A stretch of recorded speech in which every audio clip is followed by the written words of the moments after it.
foi o controle. Uhum. E eu acho que o controle é uma coisa que a gente tem que estar sempre olhando para ele. Porque esse controle a gente quer a vida do jeito que a gente quer. Uhum. Satisfazendo os nossos desejos e caprichos. Em todos os sentidos. E às vezes a vida não é conforme a gente quer. Às vezes não. A vida é. Né? Não é a forma que a gente quer, que a gente não tem esse controle todo de falar tem que ser assim e assado. Não, não é. Ela é o que é. E às vezes as pessoas, a gente fica sofrendo com essa ideia e não consegue enxergar que a gente não controla, não aceita. Porque o controle, ele tá bem ligado a essa aceitação. O que você quer da sua vida? Você quer ser feliz? O que você quer? Se você quiser só controlar e fazer um cabo de guerra, você nunca vai ser feliz, porque você não vai ter aquele jogo de cintura para poder aceitar uma situação ou não aceitar. As pessoas se revoltam, as pessoas não conseguem dar um passo à frente ou ver a hora que é o momento de recuar e só observar. Então isso tudo está relacionado ao controle. Quem é que controla uma dor de barriga? Se alguém controlar, ensina como faz.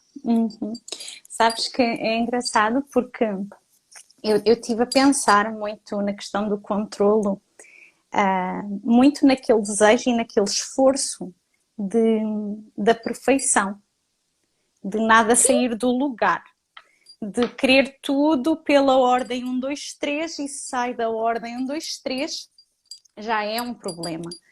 E é muito curioso porque realmente o controlo torna-se uma ilusão, não é? A pessoa vive naquela ilusão que tem controle sobre as coisas e acaba por ter um impacto gigante na vida. Porque não é só no dia-a-dia, não é? De querer ali ter tudo daquela forma que se imaginou, mas até na questão de viver o prazer da sexualidade. Porque às vezes as pessoas pensam que isto de controlar é pelo menos controlar o que está aqui à volta. Mas não, se controla tudo durante o dia, vai controlar durante a noite. Não é? Sim! E por exemplo, até a questão de conseguir viver o orgasmo está realmente muito ligada com esta necessidade de controle. Porque depois não liberta, não é? Porque não solta. Presta atenção esse caminho que você falou, desse controle. Vem a insegurança, vem aquela pessoa que não vive a própria vida, que vai viver a vida do outro, porque não sabe aonde que o outro está, que fica naquela codependência. Por quê? Porque quer controlar. Porque não olha para a tua vida, não vê que não controla nada. Aí você quer viver o outro, controlar o outro. Olha que vazio é esse. Aí é onde você está falando, controlar o orgasmo, controlar tudo, que é o prazer. E o prazer não é só o orgasmo. Exatamente, o prazer não é só o orgasmo. E sabes que é muito engraçado agora que o que estavas a dizer, eu estava a pensar que não é só viver a vida do outro, mas é ter muito medo de decepcionar o outro, não é? Inclusive, às vezes aquele desejo de perfeição é um bocado para evitar que o outro aponte o dedo. Ou o que é que ele vai dizer? Como é que eu vou ser julgada nesta história? E, portanto, as pessoas acabam por entrar numa jaula ou numa gaiola que é construída pelas próprias mãos, pelo seu mental, em que não conseguem sair dali porque têm aquela ideia de se eu ficar aqui dentro desta jaula, neste controlo, eu assim também evito que me julguem e eu sou perfeita. É aquela história de querer ser a perfeita. E muitas vezes isto às vezes as pessoas nem entendem porque estão a trabalhar para uma idealização do que devem ser e quando dão por ela, estão completamente desconectadas da essência, não sabem o que querem, não sabem para onde é que há de ir, nem sabem quem são, minimamente. Não. Porque, aí, sim, diz. aí tem essas dores que não sabe de onde vem. Nossa, é aquela dor no peito, aquele medo, é um punhado de outras coisas. Por quê? Porque não olha, não sai da sua jaula para poder conhecer lá fora. Porque dentro da minha jaula eu mando. Pensa que manda. É, só pensa. Só pensa. Só Aí pensa a e hora se que esforça para isso. descobre que não manda, o castelo se desmorona. Vem as decepções. Sabes que eu estava aqui a lembrar-me também do que o excesso do controle pode levar a. Porque nós conseguimos ficar tão perdidos que a desconexão connosco mesmos fica tão grande que nós já nem sabemos nem o que queremos e o que não queremos. E normalmente eu até costumo dizer, bem, se estamos nessa posição, vamos tentar pelo menos começar a perceber o que não queremos. Já é um bom começo. Já é um bom começo, porque pelo menos começa a garantir, ok, há limite aqui, já começa a há eliminar limite alguma lá. coisa. Exatamente, porque a questão do controlo é tão interessante porque de facto acaba por estipular limites em relação a si próprio. Sim. Não é? E fica ali preso dentro de uns limites que realmente prendem e fazem criar uma realidade de um sofrimento imenso. Porque às vezes as pessoas com este elevado nível de controlo nem se dão conta às vezes do sofrimento em questão. Porque muitas vezes lá está, estão naquela relação que é tóxica, que dá cabo deles, mas como é que eu vou agora terminar esta relação ao fim deste tempo? O que é que a minha mãe vai dizer? O que você me trouxe aí sobre o controle, esses exemplos, bem ligado à aceitação. Em aceitar como é. Não tentar mudar. Porque você não vai conseguir mudar. Se você está num relacionamento abusivo, aceita. Olha para aquilo ali. É difícil, às vezes as pessoas não conseguem olhar. Não consegue. Mas aceita e olha aquilo ali conforme é. Porque aí você vai ter como ter uma noção qual o caminho você vai seguir. E quando você determina isso dentro de você, você pode ter certeza que os caminhos vão aparecer. Aparece uma pessoa, aparece uma ajuda, aparece uma porta que você não enxergava. Porque você largou aquele controle. Que tinha que ser daquela forma. Nada é. E é aquela ideia do soltar, não é? Porque está tudo entrelaçado. Nós às vezes temos muito aquela tendência de querer fazer muita coisa ao mesmo tempo. Porque achamos que precisamos daquilo tudo. E às vezes é necessário fazermos uma pausa e realmente começar a realinhar essas prioridades. Porque essa necessidade de controle vem do quê? Vamos ver aqui uma coisa. E às vezes eu própria, eu sinto que me perco um bocadinho nisso. Que é estudar aquilo, envolver com aquilo, ligar com aquilo, e depois ir e andar e procurar mais. Eu muitas vezes tenho que me autodisciplinar e dizer mesmo, para, já chego. Porque senão eu fico presa exatamente, eu fico presa e entretanto eu fico cansada. Até porque para mim é muito fácil quando começo a fazer algo, eu fico ali, eu dedico-me mesmo e parar. E parar. Não é fácil, portanto eu tenho que dar mesmo o meu comando mental a mim própria de para. Porque lá está. Porque depois, quando é em excesso, esta necessidade de fazer isto tudo, que é também uma forma de controlo, tira-me o prazer. Porque depois chega um Sim, cansaço muito grande, não sim. é? E Você por não isso. para para recarregar aquelas pilhas suas, Uhum, porque exatamente. você fica só ali. Eu já passei muito por isso. Estudo, estudo, estudo, estudo, estudo. Nossa, é um prazer imenso. Mas às vezes é bom você fazer isso aqui. Olhar para um lado, olhar para o Uhum, outro, dar uma pausa. Pode ser uma pausa pequena, não precisa ser uma uhum. grande. Mas realmente tem que haver, porque eu acho que é fácil detectarmos quando o controle é excessivo na nossa vida, quando percebemos que estamos com pouco prazer na nossa vida. Não é? Porque o foco, vamos imaginar, alguém que quer ter a casa sempre impecável. Que limpa a toda a hora e se aquele prato está fora do lugar tem que ser lavado e tem que ser arrumado. Vamos lá ver uma coisa. Esta pessoa não vai realmente estar a Feliz. vivenciar a casa dela com prazer, porque vai estar sempre à procura de estar a querer controlar aquela desarrumação que ela considera que é inaceitável. E, portanto, não dá espaço ao prazer.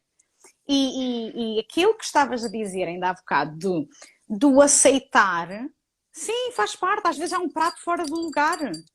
E se não der ali uma quebra naquela rotina, fica escrava de uma casa, tal e qual como pode ficar escrava Na de uma casa questão. externa, né? E a Sim. casa interna? E a casa Tá interna, uma bagunça exatamente. total. Exatamente. Então Até você exterioriza na sua casa a perfeição porque você não olha e não cuida da sua casa interna. sim. Está muito ligado, não é? Quanto mais nós procuramos arrumar o nosso externo, é porque a Menos você olha bagunça para o seu interna, interno. é porque a bagunça interna está grande, não é? E, portanto, é um movimento de fuga, de olhar para o interno e vamos aqui tentar organizar isto e pôr isto bonitinho, porque assim estou entretida e não olho para a dor e o que me está realmente a incomodar de facto e que eu não quero aceitar. Daí um movimento de querer depois controlar a realidade externa. E, e as pessoas às vezes, não, lá está, não se dão conta das suas formas de controle. O que é muito, muito interessante, porque habituam-se a querer Vai julgar. corresponder às expectativas e Sim, depois perdem o caminho. sim, ela arruma a casa externa porque os outros olham. Uhum, Vão olhar para sua casa externa, vão falar, vão julgar, vão. Nossa, mas você não areou essa panela? Não sei o quê. Mas não param nenhum, nem o outro, para poder arrumar e olhar para as suas dores, que é a uhum, sua casa interna, tá? Para que você possa ter mais aceitação. uhum. Isso não é um processo fácil. Não. É um processo de uma caminhada a todos os dias, mas você tem que ter coragem de olhar para uma aceitação, para aceitar é largar o controle, é Uhum, aceitar que precisa-se ter o controle de algumas coisas, sim, mas qual é esse controle que você vai ter? Você vai ter a ponderação uhum, do que você pode controlar, mas não a vida do outro, não as expectativas do outro, você entendeu? Você vai ter uma ponderação interna. O que realmente eu posso controlar? sim. Você pode controlar o horário que você estuda. Você pode controlar o horário que você dorme. mas você não pode controlar as escolhas dos outros. O outro vai escolher a vida que eu tenho que levar.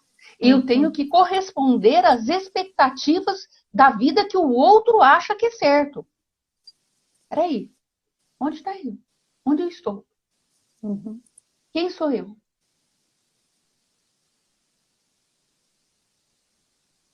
Normalmente é fácil a pessoa sentir-se muito, muito infeliz, não é? Já não sabe quem é, mas sente-se extremamente infeliz. E ao mesmo tempo é muito engraçado, porque se a pessoa não for trabalhar este controlo, vai facilmente continuar a viver a vida dentro daquilo que os outros pensam, ou melhor, que ela pensa que os outros acham que será o melhor para ela. E ela não aceita que tem que quebrar o controlo e tem que abrir os braços para a mudança. Porque quanto mais fugimos também da mudança, mais enfiados ficamos nesta história do controlo. E nós já sabemos, é como diz o outro, a única coisa que não muda é a mudança. Não é? Porque é a única coisa que não muda. E esta dificuldade em aceitar este processo de mudança, como ele é, faz parte, vai levar a um sofrimento cada vez maior, porque quem é que consegue lutar contra a vida, contra a mudança? Quem é que consegue lutar contra a infelicidade que sente? Não é? Tu ficas às vezes numa dor tão grande, é muito fácil nós... É lutar contra a maré. Nós na medida em que não aceitamos que ok, eu imaginei que isto seria de outra forma e eu agora estou a ver que isto não é nada desta forma. E eu estou a sofrer. Se eu não olhar para esse sofrimento como um alarme que me está a dizer acorda, acorda, sai daí, faz qualquer coisa, movimenta, eu não vou sequer estar a respeitar o meu sistema e não consigo sair daquela dor. E vou continuar a achar que a culpa depois ainda é do outro que me cria aquela dor. O outro é que é mau, o outro é que tem problemas disto, o outro é que tem aquele feitio e causa-me toda esta dor. E enquanto eu fico nesta briga interna de não aceitar a mudança e este desconforto, porque o desconforto já me está a dizer amiga, vamos lá mexer, toca a andar para a frente, toca a mexer, eu não vou conseguir realmente tomar passos para a frente. E continuo neste julgamento e continuo na não aceitação. E entre onde? Na desresponsabilização. É muito fácil. A escolha requer responsabilidade. Exatamente. Porque nós assumirmos que não estamos bem é nós dizermos que somos responsáveis por nós mesmos. Sim. E isso muitas vezes é muito difícil e torna-se muito, muito violento quando nós achamos que temos realmente poder sobre as circunstâncias. E isto é o que alimenta o controle. Deixa-me aqui controlar isto. Deixa-me ver onde é que o outro vai. Deixa-me ver se o outro telefona. Deixa-me ver quando é que o outro vai trabalhar. Tudo isto vai realmente criar aqui uma estrutura que é como se fosse um castelo com aquelas pedras bem pesadas e depois fica ali presa. Fica ali a donzela presa naquela masmorra que tem uma altura impressionante e que eu não consigo sair dali. E é muito importante aqui alertar que a partir do momento em que sente dor relativamente a uma situação, quer a si próprio, porque pode ser uma dor interna, quer em relação às circunstâncias ao seu redor. O que é que não está a aceitar? O que é que está a querer controlar? E essa dor interna se materializa. Se materializa em alguma doença. Exatamente. É isso mesmo, porque... É a não aceitação, é a resistência, é o controle de uma coisa que a vida tem que ser do jeito que eu quero. Que o outro tem que fazer o que eu quero. Se materializa em muitas coisas. Várias doenças. Sim. Até porque muitas vezes a questão do controlo está associado a muitos sintomas que se chamam de conversão, que são os sintomas físicos. As dores nas costas, as dores de cabeça, a dor no joelho e por aí vai. Os ombros. Exatamente, exatamente. E isso é tudo precisamente pelo facto de não soltar, não aceitar e de querer controlar. Portanto, aqui a questão da dor física está muito associada realmente a este controle. E esse controle é uma coisa muito interessante também, o que me veio aqui bem forte, é estômago. Sim. Por quê? Porque a pessoa quer controlar, ela não consegue controlar, ela fica com raiva. E quando ela fica com raiva, onde vai atingir? É muito fácil atingir ali o estômago. Muito fácil. É muito fácil. Cada um vai ter uma sensação e uma materialização diferente. Por isso que esse assunto, como todos os outros que a gente traz, ele é muito extenso. Então, é onde a gente tem que parar e olhar e ter a percepção para poder ver cada caso, porque cada caso é um caso. É um caso. E não é todas as coisas são iguais. Não é porque foi para mim desta forma que para você vai ser da mesma forma. O seu corpo pode reagir diferente. Até porque você todos pode ter uma outra visão da tua vida e não enxergar nada disso que a gente está falando. Você entendeu? Então, é onde você vai ter a opção, né, de você começar a olhar para você, ver como é que você reage, o que você faz, o que você vive, como você vive e o que você quer controlar. É engraçado e que olhar agora... que o que você quer controlar é controlável. Ou é só um desejo e um capricho? Uma birra? Sabes que eu agora também estava a pensar aqui na questão do controlo, que é para evitar a dor ou evitar qualquer memória que possa despertar algo ligado a uma dor que foi feita lá atrás. Não é? Porque nós temos um mecanismo psíquico que nos ajuda a defender da dor, não é? Portanto, nós temos uma memória... de defesa. Exatamente. Temos uma memória, às vezes conseguimos lembrar-nos do evento, outras vezes nem isso, mas está guardado no nosso... Exatamente. Mas está guardado no nosso inconsciente. E muitas vezes lá está, este movimento de controlo vem no sentido de evitar ou viver a mesma dor, e até porque nos lembramos, ou de evitar uma situação que permita a ativação da memória dessa dor, que até nem nos lembramos. Sim. E por isso é muito importante aqui a pessoa começar a olhar para a necessidade que tem de fazer esforços na sua vida. Porque tudo o que é esforço é sempre um movimento de controle. Porque se eu deixar fluir, eu não estou a fazer força. Eu deixo ir, eu solto. Agora, se eu estou em um esforço muito grande, isso é realmente aquele sinal de, amigo, tu estás a controlar a mais.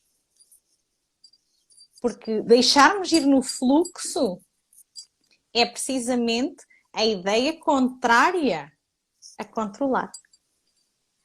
E indo aqui dentro do que nós fazemos, que são os tratamentos, exatamente, a pessoa, ela sente, talvez dentro do tratamento, uma dor, que ela traz uma dor. Ela sente aquela dor tão intensa que ela quer controlar, ela quer fugir, age um mecanismo de defesa, tudo, e ela não consegue enfrentar. Então eu vou tentar controlar essa dor que ela está muito grande dentro de mim. Qual que é o mecanismo de defesa que essas pessoas têm? Fugir, largar e não terminar. Sendo que é exatamente isso que nós fazemos. Nós vamos naquela dor, fazer você sentir aquela dor, para que possa ser limpo tudo aquilo. Para que você possa ir para um outro patamar, olhando aquela situação de uma outra forma. Então, é ao contrário de muitas coisas que são anestésicas. Quando que você cresce? Você cresce só no prazer? Não. Quando você tem o seu aprendizado? Não é uma coisa para se refletir? Como é que você quer eliminar algo dentro de você, sendo que você não quer sentir aquilo? Você quer ser anestesiada. Sim. Até porque tu agora estavas a falar dessa situação da fuga e foi uma coisa que eu fui notando que é como se a pessoa ainda não estivesse pronta para encarar a verdade. Não. E portanto, isso levanta outra questão, que em termos energéticos, que é a questão da desonestidade. Porque nós já sabemos aqui energeticamente como é que isto funciona. Se eu for minimamente desonesta comigo, vem situação do externo que vem dar-me desonestidade. Ponto. Sim. Isso aí não vale a pena. E, portanto, as pessoas às vezes quando tentam fugir da dor e fogem em dor, atenção, eu não digo que fogem apenas por dizer eu vou fugir e vou ser feliz. Não, eu acho esse fugir aí que você está falando é exatamente tentar controlar, não sentir a dor. Exatamente. Nosso tema é o controle. Exatamente, é isso mesmo. E realmente, quando há esse movimento de fuga, é uma negação de se olhar honestamente. E quando vai dar por si, lá está, como eu disse anteriormente, a desonestidade nas situações acaba por vir. E depois a pessoa continua a achar, bem, isto pode-me acontecer de mal, isto pode-me acontecer de mal, então ainda vamos controlar mais. Portanto, em vez de ir aliviar essa dor para ela reverberar no externo e as coisas começarem a fluírem na vida de uma forma mais leve, mesmo na medida em que ela foge, ela vai realmente ainda atrair mais situações complicadas para a vida dela. E, portanto, a situação da fuga em relação a uma dor só faz um movimento de loop, de voltar novamente ou ainda de criar looping. mais dor. E o porquê que acontece isso? Porque realmente a pessoa não consegue ainda olhar a dor. Isto vem só ao máximo. Não conseguiu ter o aprendizado necessário. Sabes que é assim, a questão de não ter o aprendizado necessário, eu acho que tem a ver precisamente com essa fuga. De como foge, não dá tempo a ela própria para... então vamos lá ver o que é que isto é. Como é que eu vou refletir e como é que eu vou olhar para isto? Porque a ideia imediata é dói, vamos fugir. É um mecanismo de defesa. Exatamente. E aqui também levantar, se calhar, um pouco a questão para quem nos está a ouvir. Porquê é que dói tanto? Porquê é que continua a doer? E porquê é que continua a fugir de si próprio? Não é? Porque eu acho que às vezes é muito interessante que nós podemos fugir de muitas coisas. Mas eu acho que chega a um ponto sempre na nossa vida em que a vida nos faz um cerco. E é como se nos dissesse, daqui não passarás. E, portanto, por mais que a pessoa tente fugir, a coisa fica tão complicada. Vai cercando. Que a pessoa depois não tem outra hipótese senão ir olhar para a dor. E depois aí é que se vê o quê? As depressões, os ataques de pânico e por aí vai. E às vezes a pessoa pensa, mas eu antigamente nem tinha nada disto, eu nem era assim. Pois não. Teve quantas oportunidades para ser olhada. Exatamente. Mas o que é que lá estava atrás que não foi olhado, que não foi reintegrado e que, na medida em que não foi reintegrado, não ficou a fazer parte da tua história e do teu aprendizado. Não é? Porque você só fugiu. Uhum. E o que assim, sabe, eu tenho dito muito essa frase. Antes eu falava que eu tinha dó das pessoas. Uhum. Aí eu parei e comecei a refletir sobre dó. Eu não sou mais que ninguém. Hoje em dia eu fico triste. Uhum. Eu fico muito triste de ver determinadas situações em que as pessoas se colocam. Uhum. Em condições em que as pessoas... Não que eu seja melhor ou pior, não. Cada um faz da sua vida Sim. o que quer. Cada um tem o seu aprendizado. Então, eu respeito isso. Mas as pessoas, às vezes, não conseguem enxergar isso e dá muita cabeçada. Fica muito, assim, sofrendo com aquela situação. E eu fico triste de ver essa situação. E você, eu fico, na minha situação, triste de ver, é porque eu aceito o que o outro está passando. E eu aceito que o que o outro está passando é o aprendizado do outro. Uhum. E que eu não posso fazer nada. Porque ele teve várias oportunidades para poder passar para o próximo nível, não passou. Uhum. Então eu não posso ter essa responsabilidade de tirar essa pessoa desta dor e não deixar essa pessoa aprender o que ela precisa aprender. Isso é soltar o controle. Uhum. Isso é você aceitar. Não querer ter a capa do Salvador, não é? Porque não é querer colocar tudo nas minhas costas ou nas costas dos outros, achando eu sou a resolução de tudo. Não. Conforme nós estávamos dizendo há pouco tempo atrás, quando que você aprende as coisas? São nos momentos de prazer? Ou é em alguma dificuldade? Sim. Quando que você começa a olhar para você e a refletir? Quando você tem coragem de olhar e descobrir quem é você de fato. E às vezes a gente se assusta com o que a gente vê. Sim. Porque a gente acha que é perfeito. Acha que é o bonzinho. Isso não existe.